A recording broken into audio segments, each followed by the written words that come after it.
exactly what I wanted, man. Hi! Ako nga pala si Alejandro, aka Boss Alejandro. Naniniwala sa kasabihan na hindi lahat ng gwapo ay nag-aartista. Yung iba, barbero na, vlogger pa.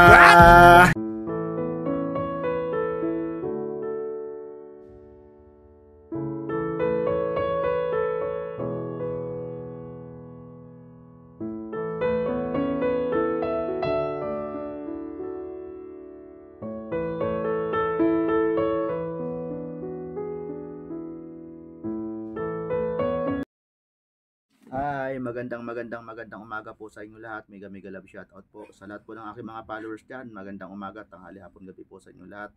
So ngayon guys ay meron akong panibagong gugupitan guys na aking kinausap ang kanyang mga magulang na kung maaari ay pwede ko siyang gawing model at agad naman po itong sinangayunan ng ating butihing father ng kanyang anak. So ngayon guys, at dahil dito guys, napapayag ko rin ang bata na gawin ko siyang model.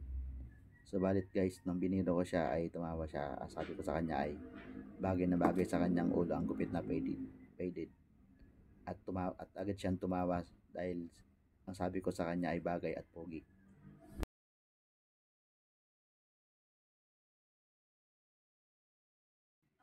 Dahil pogi siya at bagay na bagay sa kanya yung ganitong gupit na faded. Guys, hindi na po nagbago ang kanyang isip at ito na nga. Tuloy-tuloy na nating ginugupitan dahil ang kanyang gupit guys ay faded nga po yan. Ngayon guys, inumpisahan na natin. At dahil dito guys, napapayag ko rin ang bata na gawin ko siyang model. Subalit guys, nung biniro ko siya ay tumawa siya. Sabi ko sa kanya ay bagay na bagay sa kanyang ulo ang gupit na faded. At agad siyang tumawa dahil nga po sabi ko sa kanya ay kalahati na po tayo. Dito naman natin gugupitan sa likod. Ibabarbers na po natin yan pataas guys para magmukha siyang faded.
At ayun na nga guys, unti-unti na pong kumikinis yung kanyang mga gilid. At ito na nga, patungo na ho tayo sa gupit na faded guys. Ito, babawas-bawasan po natin yan. Kailangan huwag masyadong sobrang manipis sapagkat pagka sobrang maiksi na ho yan ay malamang mauwi na ho yan sa semi-kalbo. Hindi naman. Kumbaga, kailangan lang talaga natin siyang bawasan. Ibabagay lang po natin yung tamang babaso para sa faded na gupit. At ngayon guys, ayun na nga, binabawasan natin yung haba, yung kapal ng buhok para po saktong bagay na bagay lang sa kanyang ulo. Ang pagbabawas po ng mahabang buhok po ay kailangan po ay malaking sukli ang gagamitin natin. At dahan-dahan tayo dyan. Siyempre mag-iingat-ingat tayo dyan sapagkat kapag hindi tayo nag-ingat at malaking gunting gamit natin ay baka mapinsala naman yung ating kliyente o masaktan siya. So ayun na nga guys, ito pinupulido na kailangan na po natin pulidoin ang kanyang mga gilid-gilid sapagkat yung mga siwang-siwang kailangan malinis yan. At dito na nga ho, unti-unti nating pinikinis yung kanyang mga gilid-gilid guys para ho maganda at malinis tingnan.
Po ang harapan ay ma-level cut natin yan guys kasi sa faded na gupit guys ang nagdadala talaga dyan kadalasan ay ang level cut na gupit.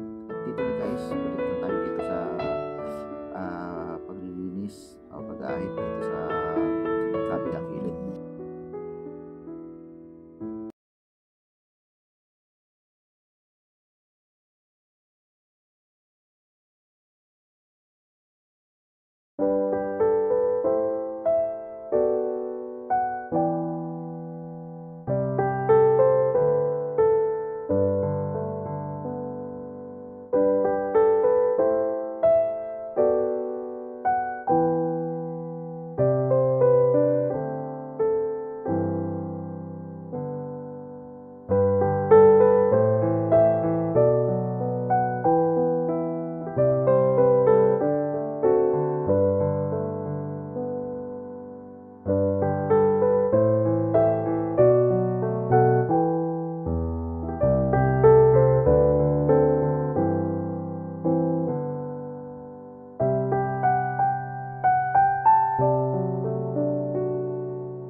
like and subscribe.